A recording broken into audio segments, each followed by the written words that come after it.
amazing, amazing, amazing. Oh my god, I love this movie. I mean, it was blew my expectations. Leonard Nimoy makes a cameo in this as future Spock, which is amazing. The only thing I think I mean, it would have been amazing, sorry, I'm really hyped up right now, would have been amazing if they brought back William Shatner to do some old Kirk, but, you know, that'd be a little fun. So anyway, J.J. Abrams. Okay, I mean, when I heard he was directing this, I was like, well, it's gonna look awesome. And the movie is smart, and the script, the writing is brilliant. I mean, here's a little pun. Okay, I'm sorry about the name. I pretty much memorized the cast except for who played Spock. If you want to leave it, sorry, if you want to leave a comment with his name, actually, I'll probably just IMDb it. I try to remember it for this review, but I'm sorry. But his performance was, as Spock, was Spock on. Instead of Spock on, getting there, sorry. Pun intended, yes. So, yeah. Oh my god. J.J. Abrams. So, it looked amazing. I think the lighting was absolutely amazing. I mean, there was always stuff like reflecting lights everywhere. And Chris Pine, his arrogance, playing that arrogant role, and he reimagines William Shatner's role as Captain Kirk. And it's a storyline that I never saw coming, and Eric Bana does a great job as Nero, the villain, who's a, Romar. And I'm not as Trekkie, I'm probably a Trekkie, because I love the series, I love the original series. I didn't really like Next Generation that much. I mean, I love Wrath of Khan, and I love First Contact, even though I really didn't like Patrick Stewart's Star Trek. But this, oh my god. Okay, it is brilliant. It is absolutely intelligent. It's brilliant. The performances are great. The action is amazing, and I mean, it is completely blew my expectations. It's either 4 or 5, most anticipated, and it was, oh my god. I mean, when I sat down to watch this, I was so excited. I mean, I was like shaking. I was like, oh my god, this is gonna be amazing.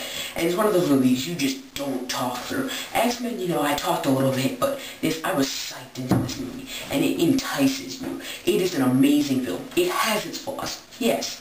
I'm not going to go through picking them out. There are some flaws. I don't think there's too much action. I think the storyline was just great, and it was emotional, and it had everything a film needs. It has some really great comic relief. Some of the stuff was just hysterical. And, I mean, Leonard Nimoy does make a cameo in this, which is brilliant. It actually provides a twist, and I'm never really the biggest fan of twists when they don't work. Like, I hate when they do them just to try to make things borderlaningly amazing, but this worked, and it was complex. It wasn't as complex or as good, I'm sorry, as The Dark Knight. I mean, some of my friends liked it better than The Dark Knight, but I don't think it was near as good, but it wasn't there. But this is the best film of the year, and it's better than State of Play, and I love State of Play, which means this has to be a 10 out of 10 film. If you have doubts about seeing this, you think it's a geek movie, don't. Do not judge this movie, it's amazing. It's number 1 of this year so far. No doubt. I was blown away. I opened a Monster. I went down to CVS, bought one to celebrate. And I probably should drink Monster because I'm a little too fat, but I opened the Monster. It was a celebratory Monster. I mean, it wasn't Slumdog, it wasn't Dark Knight, but it was this year. I think it was better than Iron Man. If people say it's this year's Iron Man, I think it's better.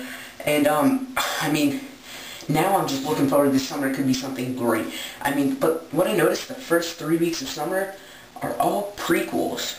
X-Men Origins, Star Trek's a reboot, but it's still pretty much prequel. And Angels Demons is not necessarily a prequel, but it takes place before Da Vinci Code, so it is pretty much prequel. Not that it's explaining anything in Da Vinci Code, but I'm seeing that next week, which is great. Oh my god, 10 out of 10. Go see this movie. There's so many things I might have to say, but it's kind of late. I'm going to wrap this up, and I might say more about it tomorrow. So, see you guys. Fans, live long and prosper. I'm gay. No, I'm just kidding, but that was pretty geeky, but amazing movie. Don't judge it. So, oh yeah, and John Cho does a great job in here, and they have Simon Pegg play Scotty, which was hysterical. And there's so many other great, not just like small performances in here by good actors that are up and becoming, and they're great. So, beam me up, Scotty. See ya.